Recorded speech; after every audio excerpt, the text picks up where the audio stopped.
Sir ಅಣ್ಣ ನಮಸ್ತೆ. ನಮಸ್ತೆ, ಹೇಳಿ ಸರ್. ಹಾ ಎಲ್ಲ ಏನಾಯ್ತು? ಗ್ರೂಪ್ ಚಂದ ಆಗತ್ತಲ್ಲ, ಎಲ್ಲ ನಮ್ಮ ನಮ್ಮ ನಮ್ಮ ಇವರು ಏನು ನಮ್ಮ ಟೀಮ್ಗೆ ಎಲ್ಲರಿಗೆ ಹಾಕ್ಬಿಟ್ಟಿನಿ. ಹಾ ಹಾ ಹಾ ರೈಟ್ ಅಣ್ಣ, ಎಲ್ಲರಿಗೆ ಹಾಕ್ಬಿಟ್ಟಿನಿ. ಹಾ ಈಗೆಲ್ಲ ಟೋಟಲ್ ಒಂದು 2,500 ಜನಕ್ಕೆ ಮಾಹಿತಿ ಹೋಗ್ಬಿಡ್ತದೆ ಸರ್. ಈಗ ಹೋಗಿದ್ಯಾ? ಇನ್ನ ಯಾವ್ದೊಂದು ಟಿವಿಗೆ ಬಂದತ್ತಂತಲ್ಲ, ಅದೊಂದು ಕಾಪಿ ಬೇಕಿತ್ತು ನನಗೆ. ಅದೇ ಕಳಿಸ್ತೀನಿ. ಕಳಿಸ್ರಿ ನನಗೆ, ಕಳಿಸಿ. ಆಮೇಲೆ ಇನ್ನೂ ಒಂದು ವಿಚಾರ. ಈಗ ಹಾ, ಅವನು ಹೇಳಣ್ಣ. ಈಗ ನಿಮ್ದು ₹2 ಹೆಂಗೆ ಟ್ರಾನ್ಸ್ಪೋರ್ಟೇಷನ್ ಅವರು ಯಾವ ರೀತಿ ಕೊಡ್ತಾರ? ಈಗ ಎಕ್ಸಾಂಪಲ್ ಹೇಳ್ತೀನಿ ನೋಡಿ, ಅದ್ರದ್ದೇ ದೊಡ್ಡ ಇಶ್ಯೂ ಮಾಡ್ತಾ ಇದೀನಿ. ಈಗ ಈರಣ್ಣ ಹಾ ಸಂಡೂರಿಂದ ಬಳ್ಳಾರಿಗೆ ಟ್ರಾನ್ಸ್ಪೋರ್ಟೇಷನ್ ಒಂದು ಮೈನ್ಸಿಂದ ನಾನು ಬಳ್ಳಾರಿಗೆ ಹೊಡಿತೀನಿ ಫ್ಯಾಕ್ಟ್ರಿಗೆ. ಓಕೆ ₹700 ಒಂದು ಟನ್ ಕೊಟ್ಟಿನಿ ನಾನು. ಓಕೆ ಅದ್ರಾಗ ಅಸೋಸಿಯೇಷನ್ಗೆ ₹2 ಅಂದ್ರೆ ನಮ್ಮ ಲಾರಿ ದುಡ್ಡು ₹2 ಕಟ್ ಮಾಡಿ ನಾನು ಆ ಗಟ್ಟೆದಾರಿ ಕೊಡ್ತಾ ಇದೀನಿ. ನನ್ನ ದುಡ್ಡನ್ನ, ಲಾರಿ ಮಾಲೀಕರ ದುಡ್ಡು ಅದು. ಪಾಪ ಹಾ ಟನ್ನಿಗೆ ₹2 ಅಂದ್ರೆ 8,000 ಟನ್ ಮಾಡೇನಂದ್ರೆ ₹16,000 ನಾನು ಟ್ರಾನ್ಸ್ಪೋರ್ಟೇಷನ್ ಮಾಡ್ತೀನಲ್ಲ, ನಮ್ ದುಡ್ಡೇ ಅದು. ಅಂದ್ರೆ ಅವನು ನನ್ ದುಡ್ಡಲ್ಲ, ಅದು ಲಾರಿ ಮಾಲೀಕರ ದುಡ್ಡು. ಅಂದ್ರೆ ₹700 ರೇಟ್ ಅಲ್ಲಿ ₹2 ಕಟ್ಟಿಂಗ್ ಮಾಡಿ ಕೊಡ್ರಿ ಅಂತೇಳಿ ನಾವು ಲೆಟರ್ ಆಗ ಬರ್ಸ್ತೀವಿ ಅವ್ನಿಗೆ ಹೇಳಿ. ಅವನೇನ್ ಮಾಡ್ತಾನೆ, ₹2 ಟನ್ನಿಗೆ ₹2 ಅಂದ್ರೆ 8,000 ಟನ್ ಪರ್ ಡೇ ಮಾಡಿದ್ರೆ ₹16,000 ಆ ಗಟ್ಟಿಗೆ ದುಡ್ಡು ಕೊಡ್ತೀನಿ ನಾನು ತಗೊಂಡೋಗಿ. ಅದು ಲಾರಿ ಮಾಲೀಕರ ದುಡ್ಡು ಅದು. ಅದನ್ನ ಕೊಳ್ಳೆ ಹೊಡೆದಾರೆ. ಈಗ ಸುಮಾರು ಕೋಟ್ಯಾಂತರ ರೂಪಾಯಿ ಕೊಳ್ಳೆ ಹೊಡೆದ. ಅದಕ್ಕೆಲ್ಲ ಲೆಟರ್ ರೆಡಿ ಮಾಡಿದೀನಿ, ನಿಮಗೆ ನಾನು ವಾಟ್ಸ್ಆಪ್ಗೆ ಹಾಕ್ತೀನಿ. ಆಮೇಲೆ ಅಲ್ಲ, ಈಗ ನಾನು ಹೇಳ್ತಾ ಇರೋದು ಇದು ಒಂದು ಎಕ್ಸಾಂಪಲ್. ಈ ರೀತಿ 100 ಟ್ರಾನ್ಸ್ಪೋರ್ಟೇಷನ್ಗಳು ಇದಾವ.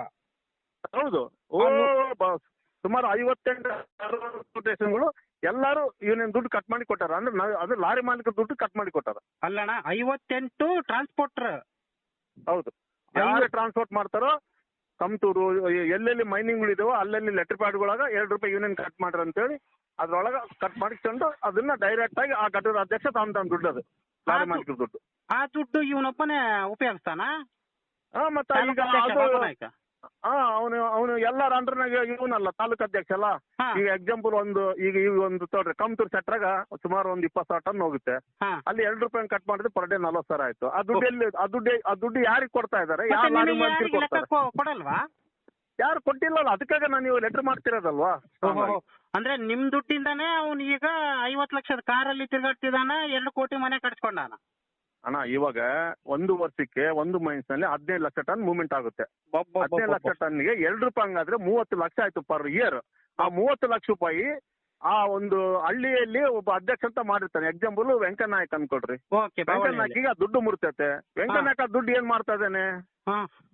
ಅದು ಸಮಸ್ತ ಬಳ್ಳಾರಿ, ಹೊಸಪೇಟೆ, ಸಂಡ್ರು ಲಾರಿ ಮಾಲೀಕರು ಹೊಡೆದಿರೋ ಟ್ರಿಪ್ ಅದು. ಓನ್ಲಿ ಬಾವಳಿ ಅಲ್ಲ, ಓನ್ಲಿ ಸಂಡ್ರು ಟೌನ್ ಅಲ್ಲ, 3 ಡಿಸ್ಟಿಕ್. ಈ 3 ಡಿಸ್ಟಿಕ್ ದುಡ್ಡು. ಅದಕ್ಕೆ ದೊಡ್ಡ ಲೆಟರ್ ಮಾಡಿದೀನಿ. ಒಂದು ಸಂಘ ರಿಜಿಸ್ಟ್ರೇಷನ್, ಒಂದು SP DC, ಆಮೇಲೆ ಒಂದು ಯಾರು ನಮ್ಮ ಇವರಿಗೆ ಯಾರು ಉಸ್ತುವಾರಿ ಸಚಿವರಿಗೆ, ಲೋಕಲ್ MLA, ಆಮೇಲೆ ಬಳ್ಳಾರಿ ಒಂದು ಯಾವ್ದೋ ಐತೆ, ಇದು ಬೆಂಗಳೂರು ಒಂದು RBI ಯಾವ್ದೋ ಒಂದು ಐತೆ ಅಂತಲ್ಲ, ಅವ್ರಿಗೊಂದು ಲೋಕಾಯುಕ್ತಕ್ಕೆ ಒಂದು ಮಾಡ್ತಾ ಇದ್ದೀನಿ. ಅದು 2019 ಆಗಿದ್ದು. ಅಂದ್ರೆ ಇವನು ಅಧ್ಯಕ್ಷ ಆದಾಗ್ಲಿಂದ ಘಟನೆ ಹುಟ್ಕೊಂಡಿದ್ದು. ಅದು ಆಯ್ತು.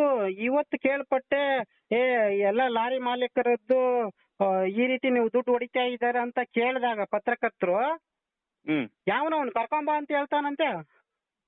ಅವ್ನು ಕಷ್ಟಪಟ್ಟು ದುಡ್ದು ಬೆವರು ಸುರಿಸಿ ನಾನು ಕಾರ್ ತಗೊಂಡಿನಿ, ಬೆವರು ಸುರಿಸಿ ನಾನು ಮನೆ ಕಟ್ಸೀನಂತಾನಂತ. ಇವನು ಯಾವ ಬೆವರು ಸುರ್ಸನಪ್ಪ? ಅವನು 4 ಗಾಡಿ ಇದ್ದಾಗ ನಾನು 4 ಗಾಡಿ ಅದಾವಲ್ಲ ಅಣ್ಣ. ಮತ್ತೆ ನೀವ್ ಒಳ್ಳೆ ಇದೀರಿ, ಮತ್ತೆ ಇಷ್ಟೇ ತಗೊಳ್ರಿ. 50 ಲಕ್ಷದ ಕಾರ್ ತಗೊಳ್ಳಿಲ್ಲ. ಅವನು 4 ಗಾಡಿ ಇದ್ದಾಗ ನಾನು 4 ಗಾಡಿ ಇದಾವಲ್ಲ, ಸೇಮ್ ಆಸ್ ಇದೆಲ್ಲ. ಎಲ್ಲಾ ಗಾಡಿ ಎಲ್ಲ ಟ್ರಿಪ್ ಹೊಡೆಯೋದು ಒಂದೇ ಟ್ರಿಪ್ ಪರ್ ಡೇ. ಮತ್ತೆ ಇದೆಲ್ಲ ನಿಮ್ ಇಡೀ 10,000 ಲಾರಿ ಮಾಲೀಕರು ಅಸೋಸಿಯೇಷನ್ ಓನರ್ಗಳಿಗೆ ಗೊತ್ತಿಲ್ವಾ? ಅದೇನಾ ಗೊತ್ತಾಯ್ತು. ಅದ್ರ ಬಗ್ಗೆ ಯಾರು ಎತ್ತುತ್ತಾ ಇಲ್ಲಲ್ಲ, ಅಲ್ಲೆಲ್ಲ ಶಾಮೀಲ್ ಆಗ್ಬಿಟ್ಟಾರಲ್ಲಣ್ಣ. ಕಷ್ಟ ಅಲ್ಲ.